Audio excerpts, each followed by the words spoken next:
Baik, selamat datang kembali di ibadah hari Minggu Every Nation Serpong, di mana kita percaya kita ada untuk menghormati Allah dan menjadikan murid. Honor God and make disciples. Sebelumnya, I want to say thank you kepada Pastor Agus yang sudah khotbah selama 4 minggu berturut-turut. It's a record, saudara. Karena awalnya sebenarnya karena salah jadwal. Jadi ada jadwal kita yang ketukar dan saya sendiri juga harus pergi ke Unite di KL dan ketukar dengan Pastor Agus gitu. Dan minggu lalu juga dengan baik hati Pastor Agus mengambil jadwal khotbah saya. Dan selama 4 minggu ini sejak balik dari Kanada belum ada istirahat gitu ya. Jadi thank you Pastor Agus sudah mengambil jadwalnya itu. Ya, berikan tepuk tangan juga. Thank you Pastor Agus. Baik, kita berada dalam series break di mana kita akan membahas tentang keuangan, saudara.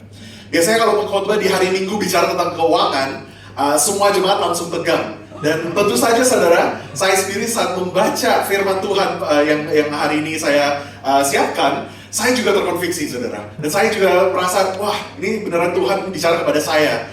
Tentu saja karena di Indonesia ada 4 topik yang sangat sensitif: politik, agama, keuangan, dan olahraga. Tapi saya percaya kita harus mengetahui apa yang Tuhan Yesus katakan mengenai keuangan. So by the end of this sermon, saudara, sebelum akhir sermon ini, kalau saudara ada marah atau tertrigger gitu ya, marahnya jangan ke saya, saudara, marahnya ke Yesus, karena kita akan membaca apa yang Yesus katakan tentang keuangan. Oke, saudara. Baik, saya membuka dengan survei ini yang dilakukan oleh Jakpat di tahun 2023 dari kalangan Gen Z, Millennial, dan Gen X di fintech, di financial tech gitu ya. Survei ini menemukan bahwa 2 dari 3 orang Indonesia sadar akan pentingnya perencanaan keuangan. Mulai dari menabung, dana darurat, asuransi, hingga investasi. 28% dari responden menganggap menabung sebagai strategi keuangan terbaik. Sementara hanya 10% yang mengatakan mereka sama sekali tidak mengalokasikan uang untuk tabungan atau investasi. Banyak yang mengaku bahwa mereka tetap hidup paycheck to paycheck. Mereka katanya gaji sebulan habis sebelum akhir bulan. Baik, dari kita juga merasakan itu ya, saudara. Dan 48% dari pekerja mengatakan bahwa mereka membutuhkan kurang lebih 10-20 juta per bulan untuk merasa nyaman atau financially stable atau financially secure. Dan banyak dari mereka menghasilkan kurang dari setengahnya itu. Jadi saudara, saya membuka dengan pertanyaan ini. How much is enough? How much money is enough money? Apakah benar kita bisa menetapkan jumlah uang untuk kita bisa akhirnya bilang cukup? Untuk akhirnya kita bisa katakan, saya sudah mempunyai cukup. When will it ever be enough? Kita akan membaca dari Matius 6 ayat 19 sampai 24. Baik, dari ayat 19 kita akan membaca sama-sama, saudara. Janganlah kamu mengumpulkan harta di bumi ngengat dan karat merusakannya, dan pencuri membongkar serta mencurinya. Tetapi kumpulkanlah bagimu harta di surga. Di surga ngengat dan karat tidak merusakannya, dan pencuri tidak membongkar serta mencurinya. Karena di mana hartamu berada, di situ juga hatimu berada. Mata adalah pelita tubuh. Jika matamu baik, teranglah seluruh tubuhmu. Jika matamu jahat, gelaplah seluruh tubuhmu. Jadi jika terang yang ada padamu gelap, betapa gelapnya kegelapan itu. Tak seorang pun dapat mengabdi kepada 2 tuan. Karena jika demikian, ia akan membenci yang seorang dan mengasihi yang lain. Atau ia akan setia kepada yang seorang dan tidak mengindahkan yang lain. Kamu tidak dapat mengabdi kepada Allah dan kepada Mammon. Demikianlah firman Tuhan. Saudara, ada banyak yang kita bisa unpack dari perikop ini. Background dari Matius 6 ini, background konteksnya, Matius 6 adalah pasal inti dari The Sermon on the Mount. Ini kata-kata Yesus kepada murid-muridnya, kepada orang-orang di umum juga. Khotbah di bukit, Sermon on the Mount ini menyingkapkan etika kerajaan Yesus. How should his disciples, how should followers of Jesus, bagaimana murid-muridnya harus hidup, berpikir, dan beribadah secara yang berbeda dari dunia. Khotbah di bukit menekankan kebenaran batin atau internal righteousness. Bukan hanya tingkah laku agamawi yang eksternal. Dan ini yang membuat mereka berbeda dari orang Farisi dan juga berbeda dari orang-orang yang duniawi. Ayat 19 dan 24 yang kita barusan baca ini menekankan bagaimana seharusnya sikap kita terhadap keuangan dan harta kekayaan. Saat kita mendalami firman-Nya hari ini, kita juga berusaha untuk menjawab ketiga pertanyaan ini, saudara. Sangat penting untuk kita mengetahui, what is our treasure? What are our treasures? Apa harta karun kita? Dan yang kedua, how do our treasures affect us? Bagaimana harta kita memengaruhi kita? Dan yang ketiga, how do we relocate our treasures? Bagaimana kita memindahkan harta kita? Kita melihat pertanyaan yang pertama, saudara. Apa harta karun kita? Di ayat 19 dikatakan, janganlah kamu mengumpulkan harta di bumi ngengat dan karat merusakannya, dan pencuri membongkar serta mencurinya. Tetapi kumpulkanlah bagimu harta di surga. Di surga ngengat dan karat tidak merusakannya, dan pencuri tidak membongkar serta mencurinya. Langsung kita melihat ada kontras, saudara. Kontras antara harta di bumi atau harta duniawi dan harta di surga atau harta surgawi. Ngengat dan karat. Kenapa Yesus menggunakan kata-kata ini? Ngengat dan karat. Pada zaman itu harta kekayaan bukan hanya dalam bentuk keuangan saja, saudara, tapi juga ada yang namanya aset. Aset seperti pakaian. Orang-orang di zaman itu bisa mengidentifikasi seorang ini di dalam kelas mana, kategori apa, orangnya seperti apa, pekerjaannya apa, dengan pakaiannya mereka. Dan pakaian ini juga bisa menjadi family heirloom, sesuatu yang turun-temurun. Emas, perak, besi, semua disimpan secara fisik. Zaman dulu masih belum ada yang namanya credit card ya, saudara, atau digital asset gitu, masih belum ada. Dan semua ini disimpan secara fisik. Kalau terjadi ada bencana, kalau ada bencana yang terjadi pada harta mereka, langsung bisa hilang. Seperti itu saja. Semua harta kekayaan duniawi ada lifespan masing-masing. Kita melihat di zaman modern ini juga, kita ada aset seperti saham, seperti tanah, seperti mungkin cryptocurrency.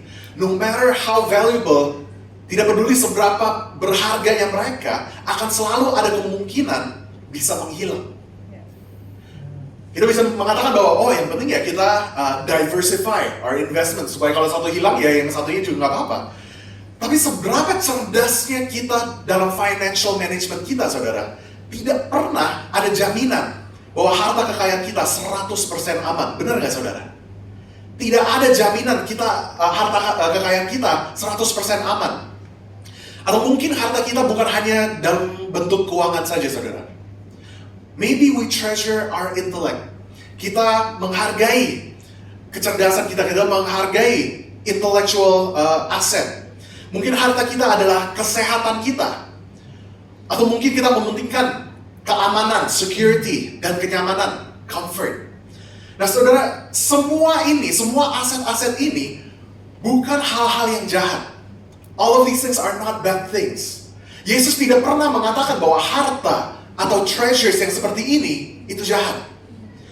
Alkitab juga tidak pernah mengatakan kita tidak boleh mempunyai atau kita tidak boleh memiliki harta kekayaan. Alkitab tidak pernah mengajar itu. Tetapi apa yang Alkitab katakan yang jahat? Idolatry, penyembahan berhala. Mungkin kita mengatakan bahwa kita nggak menyembah yang aneh-aneh kok. Kita tidak menyembah berhala kok. Kita menyembah Tuhan kan. Tapi what is idolatry? Kalau kita memberi definisi kepada penyembahan berhala itu, idolatry is making a good thing an ultimate thing. Membuat sesuatu yang baik menjadi sesuatu yang utama. Uang tersendiri tidak jahat, saudara. Yang namanya keuangan, yang namanya finance itu tidak jahat. Kita bisa menggunakan itu sebagai alat. Kita bisa menggunakan itu untuk memperbesar kerajaan Allah. Kita bisa menggunakan itu untuk misi. Kita bisa menggunakan itu untuk membantu orang-orang yang membutuhkan. Dan yang lainnya juga tidak. Apa yang Alkitab katakan, bukan keuangan itu jahat atau uang itu jahat. Tapi apa yang firman Tuhan katakan? Cinta uang, the love of money is the root of all evil. Cinta uang adalah akar semua kejahatan. Sama juga dengan intelek, sama juga dengan kesehatan, sama juga dengan kenyamanan, hubungan keluarga. All of these things are good things. Semua ini hal-hal yang baik. Tetapi salah satu dari itu menjadi sesuatu yang utama, the ultimate thing, itulah yang menjadi masalah dalam hidup kita. The problem is when we fill the God-shaped void with things other than God Himself. Kita berusaha untuk mengisi kekosongan kita dengan hal-hal duniawi. Kita berusaha untuk menggantikan sumber kehidupan kita dengan tujuan-tujuan yang lain. Dan tanpa kita mengetahuinya, kita menggantikan fokus penyembahan kita yang harusnya fokusnya kepada Tuhan, yang seharusnya kita memprioritaskan Tuhan, menjadi fokusnya terhadap hal-hal yang lain. Is this not modern idolatry? Dan banyak orang Kristen tidak akan mengakuinya, saudara. Banyak orang Kristen mengatakan, percaya pada Tuhan. Tetapi di dalam lifestyle mereka, di dalam pola hidup mereka, itu tidak mencerminkan penyembahan Tuhan. Banyak yang dari kita juga salah di sini, saudara. A lot of us are guilty of this. Saat saya kuliah di ilmu komunikasi di Kanada, saya sebenarnya tidak belajar banyak gitu ya, dan saya sudah melupakan banyak gitu selama 4 tahun di sana. Tapi salah satu yang nempel di dalam my memory itu adalah Maslow's hierarchy of needs. Ini psychological needs of every human being. Ada yang dibilang self-actualization, ada esteem, love and belonging, safety, survival, dan ini banyak mahasiswa juga menambahkan wifi juga menjadi kebutuhan setiap manusia. Saudara, kita baru minggu lalu ini kita menjalankan doa dan puasa. Dan intinya kenapa kita berpuasa, kenapa kita harus berdoa, kenapa kita harus berpuasa, ini bukan untuk diet, bukan untuk ya kita mau melakukan tindakan agamawi, bukan, saudara. Saat kita berpuasa, saat kita berdoa, kita ingin menyelaraskan fokus kita terhadap Tuhan. We are realigning our focus, we're realigning our hearts to God. Dalam kehidupan ini, kita akan selalu sibuk memenuhi kebutuhan sehari-hari.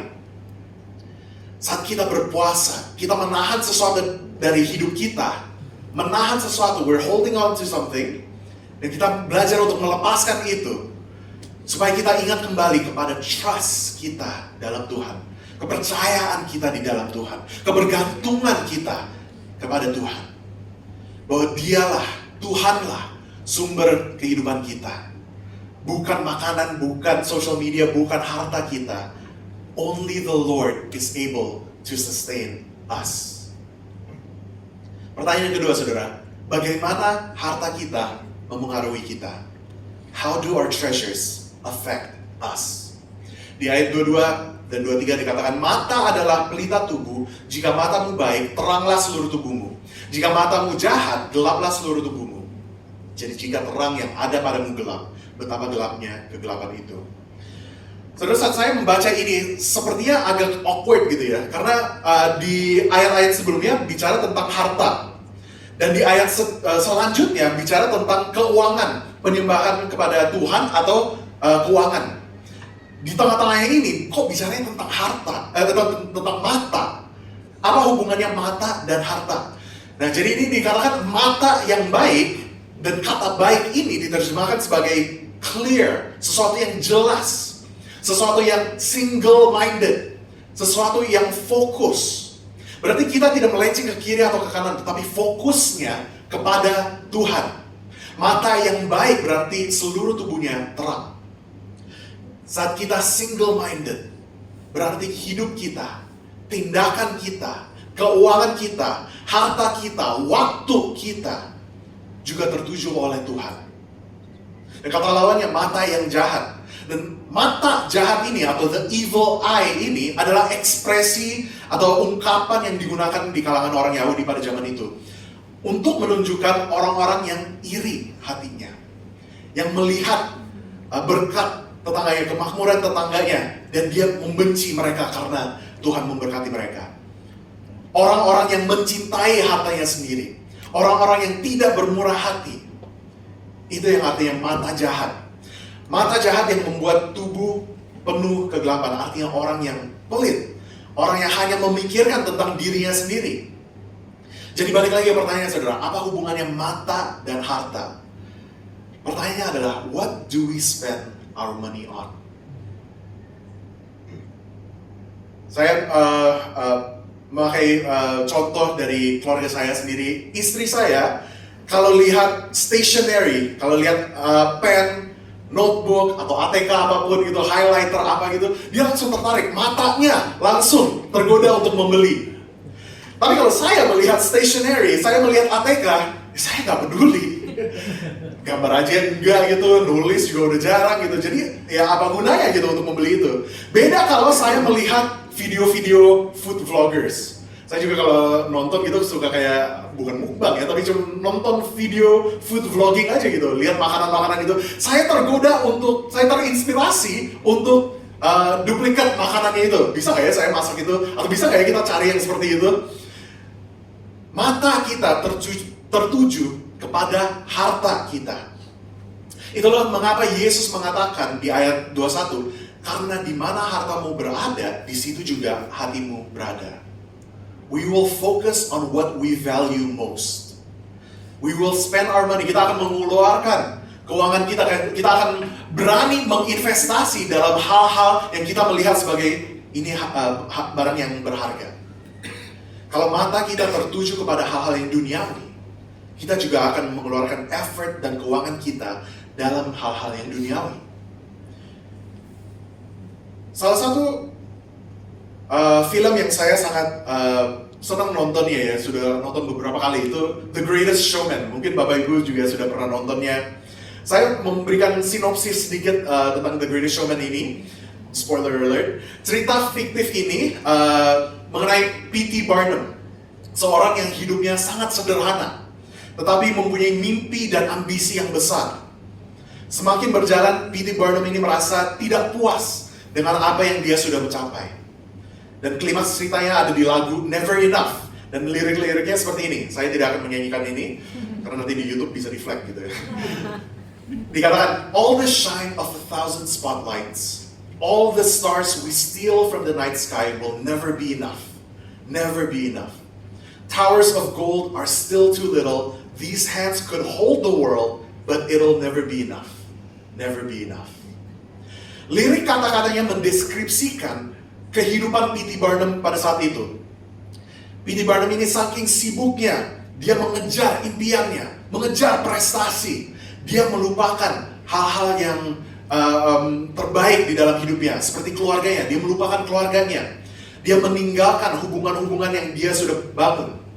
Sampai satu titik, dia kena skandal. Dan satu persatu, semua harta kekayaan, reputasinya, dan karyanya hancur. Dan yang sudah pasti sebelum akhir ceritanya ada redemption arc-nya, di mana dia menyadari kesalahannya dan dia terrestorasi juga apa yang dia lakukan. Tapi ceritanya ini mencerminkan the problem, masalah dari kebanyakan orang di zaman kita. We talk about greed. Kita bicara tentang dosa, ketamakan, serakah. Kalau saya tanya saudara, berapa dari kita bergumul dengan keserakahan? Sudah pasti nggak banyak dari kita akan mengakuinya. Kenapa? Karena itu sangat susah, sangat sulit untuk kita menyadari greed. It's hard for us to recognize greed. Kita mengaku kita bergumul dengan hal-hal yang lain. Kita mengaku bahwa kita bergumul dengan hawa nafsu. Kita mengaku kita bergumul dengan amarah, bergaul dengan dosa-dosa lain. Tapi sangat sulit untuk menyadari dosa tamakan diri sendiri. Greed, our own sinful greed. Gampang untuk menunjukkan kesalahan orang lain. Dan dosa tamakan ini saudara, saya ingin menyatakan bahwa dosa tamakan atau serakah ini bukan hanya dosa orang kaya. Everyone struggles with this sin. Balik ke pertanyaan saya di awal. How much money is enough? How much is enough? Sampai kapan kita terus bilang masih kurang? Sampai kapan kita terus mengatakan ini masih belum cukup, ini masih belum cukup? It will never be enough. Inilah paradoksnya treasure, saudara. Paradoksnya harta duniawi. It will never be enough. Kalau harta kita adalah harta duniawi, kita akan selalu gelisah. Kita akan selalu anxious. Kita akan selalu khawatir. Bagaimana kalau harta kita hilang? Bagaimana kalau harta kita diambil orang lain? Bagaimana kalau harta kita, apa yang terjadi dengan harta kita? We will always be anxious. It will never be enough. The more we try to keep, semakin kita berusaha untuk mempertahankan, semakin besar pula kemungkinannya kita kehilangan itu. Mungkin kita tidak kehilangan harta yang kita sedang menyimpan, tapi kita kehilangan sesuatu yang lain. Kalau kita menghargai harta kekayaan, kita akan selalu merasa kekurangan. Kalau kita menghargai penampilan kita akan selalu merasa jelek atau kurang cantik atau kurang tampan. Kalau kita menghargai kecerdasan intelek kita akan selalu merasa bodoh dibanding orang lain. Kalau kita menghargai keamanan, we treasure our security, kita akan selalu merasa tidak nyaman. It will never be enough. Jadi apa solusinya, saudara?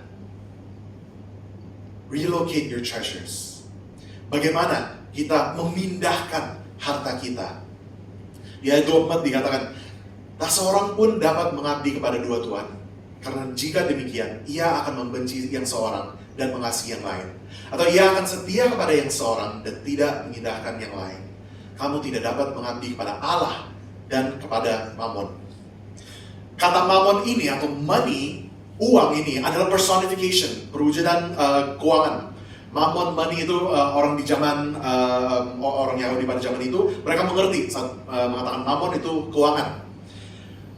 Saudara, ini bukan mengatakan, Yesus tidak mengatakan bahwa sekarang kita langsung aja quit karir kita untuk menjadi misionaris.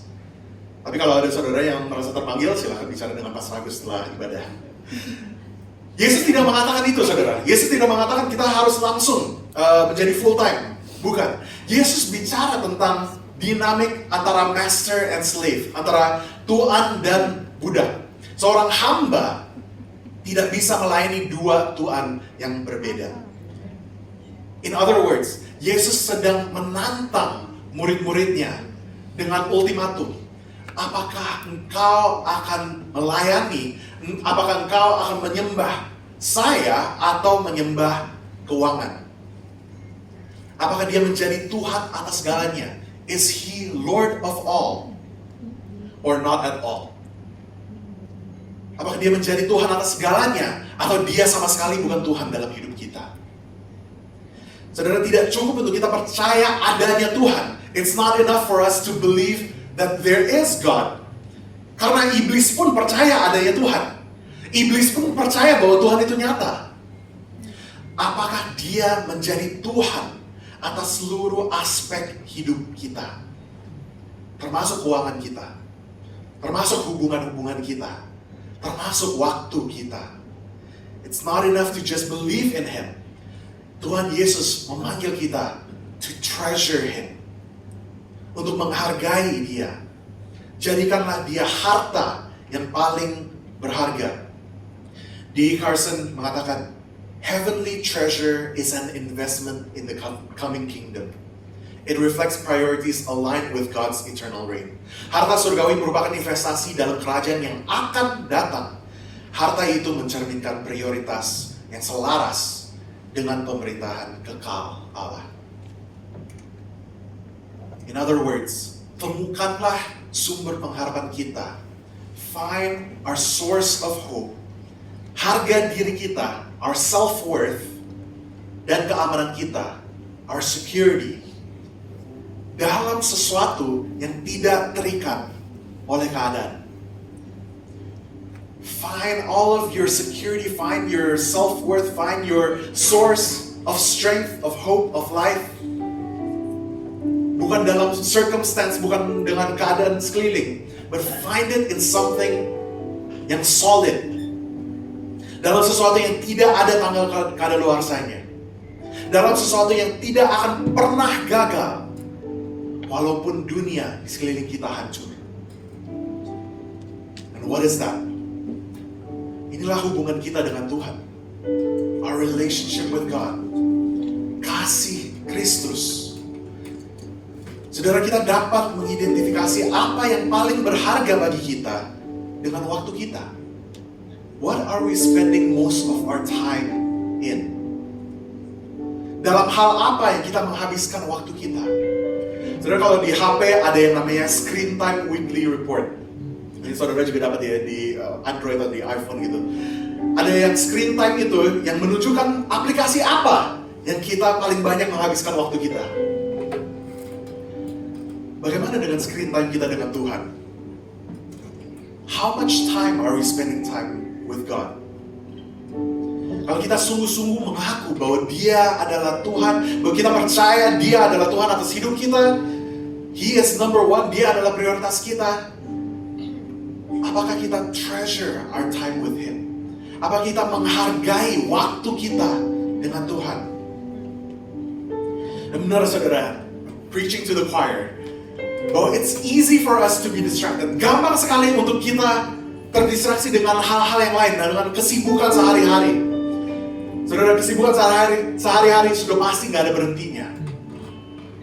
Semakin kita berumur, kita mengetahui bahwa ada banyak tanggung jawab kita. Tanggung jawab bukan mengurang, tapi selalu menambah. Tidak ada berhentinya. Tapi mari kita mengambil waktu untuk mengarahkan fokus kita kembali kepada Tuhan. Dialah sumber kehidupan kita. Dialah sumber penyediaan kita. Tapi lebih dari itu semua, Dialah harta yang paling berharga bagi kita. Saya menutup dengan ayat ini, saudara. Di ayat 21, Yesus mengatakan, karena di mana hartamu berada, di situ juga hatimu berada. Where your treasure is, there your heart will be also.